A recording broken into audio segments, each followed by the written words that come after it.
So a new bill was just announced today that could actually mean an additional $1.5 trillion in new spending. And that bill is called the Limit, Save, and Grow Act.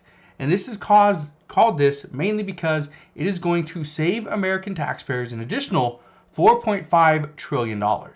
Now, I want to tell you all about this major new bill and what it could mean to you and your wallet. But first, all I ask is if you can go ahead, hit that like button if you are anxious to see what Congress passes in 2023, because honestly, I am. Now, let's get back to this major bill that was just proposed. And who is proposing it? Well, this bill is being proposed by House Speaker Kevin McCarthy and Republicans. This bill would actually increase the debt limit by $1.5 trillion, and it would increase it for 1 year. So the way it works is in the writing of this bill, the debt limit would be increased.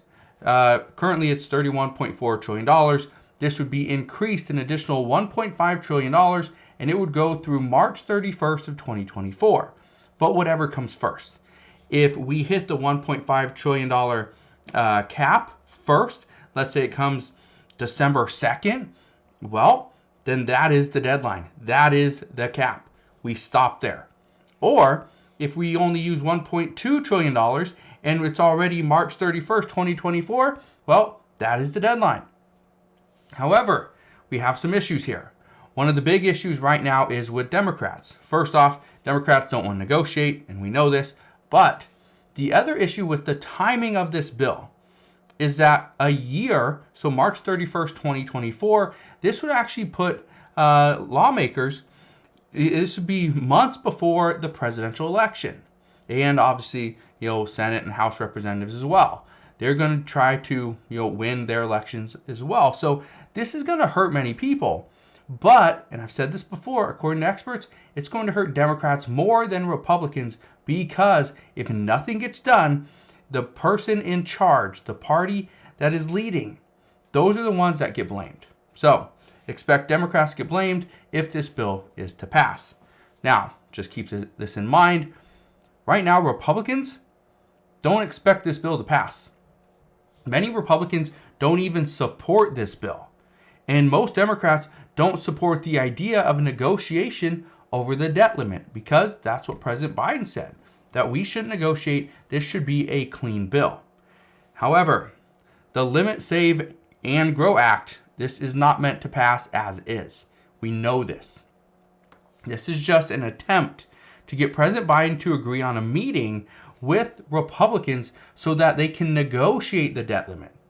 Not so they can pass this bill. There's no way Republicans are going to pass a clean debt limit increase with no attachments. It's not going to happen. But why would I say this bill is not intended to pass as is? Well, let's dive into the specifics and you will see exactly why Democrats are not going to vote for this. And there's some Republicans that are not going to support this either. But those Republicans are most likely in the Senate. According to multiple lawmakers, they are expecting in the House of Representatives, there will at least be 218 Republicans that will vote for this. Well, that's what they're saying. So we will see what happens. But here is what this bill would actually look like. First off, it's going to create savings of about $4.5 trillion. We would see this bill claw back an additional roughly $100 billion in unspent COVID funding. This bill, now, it would specifically target President Biden's student loan forgiveness program. And there'd be other spending cuts as well. But this is one of the big ones, is we will not see anything for Biden's student loan forgiveness. They want to just pretty much axe that and get it out of there as quickly as possible. Not even leave it up to the Supreme Court. Again, another reason why this bill is not expected to pass as is. Now let's get a little bit more specific here. In this bill, it does specify that spending would revert back to last year's levels. And I will address what that means in a minute. But that's one of the big things, one of the big provisions is, okay, we're going to increase the debt ceiling by $1.5 trillion, but same time, spending would revert back. We would not see it consistently grow, which means We would also see roughly $130 billion in spending cuts while reverting back to last year's levels. And Republicans say they're going to claw back about $70 billion that was already allocated to the IRS. Now, I will address more on that in just a minute as well. This bill would also end President Biden's green giveaways, or what Republicans call them. They say this is going to include up to $7,500 in EV tax credits for new vehicles, and it's $4,000 for used vehicles. They want to bring this back down. They say it's a little bit too expensive.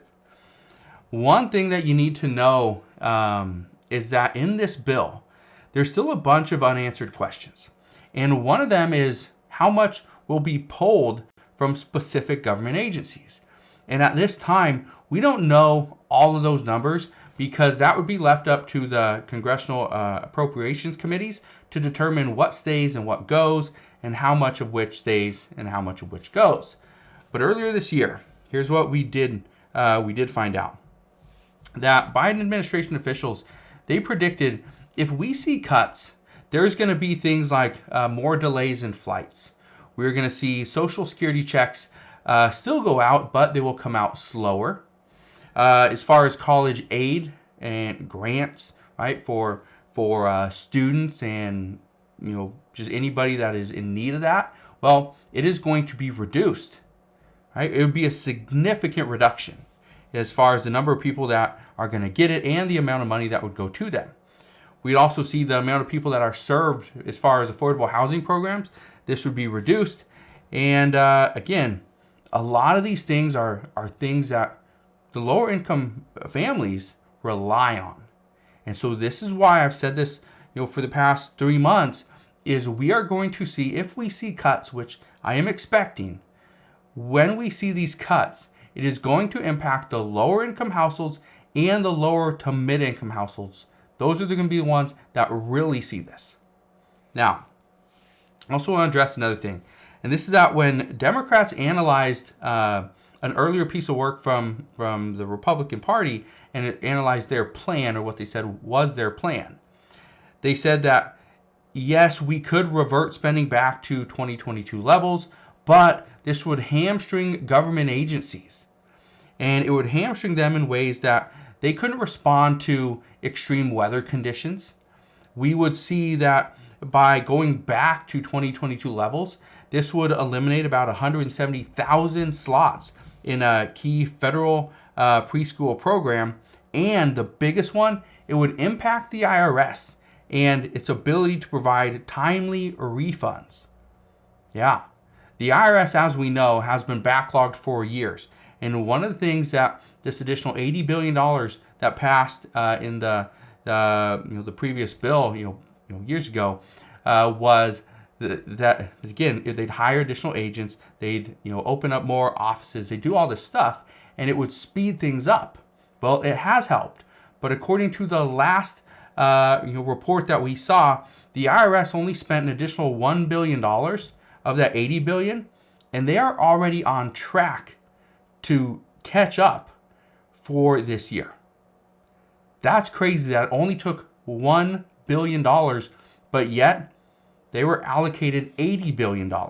So it's interesting what's happening with that, but that is what is in this bill. Those are the major pieces that are in this bill. Again, this bill was just announced today. We've heard some rumors about it, but finally they did propose this bill. The expectation is they're going to see a vote on this within the House of Representatives next week.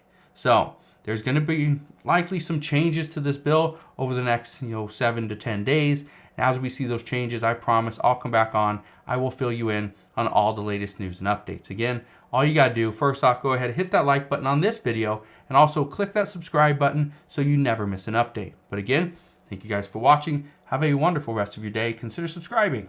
I'll see you guys on the next one.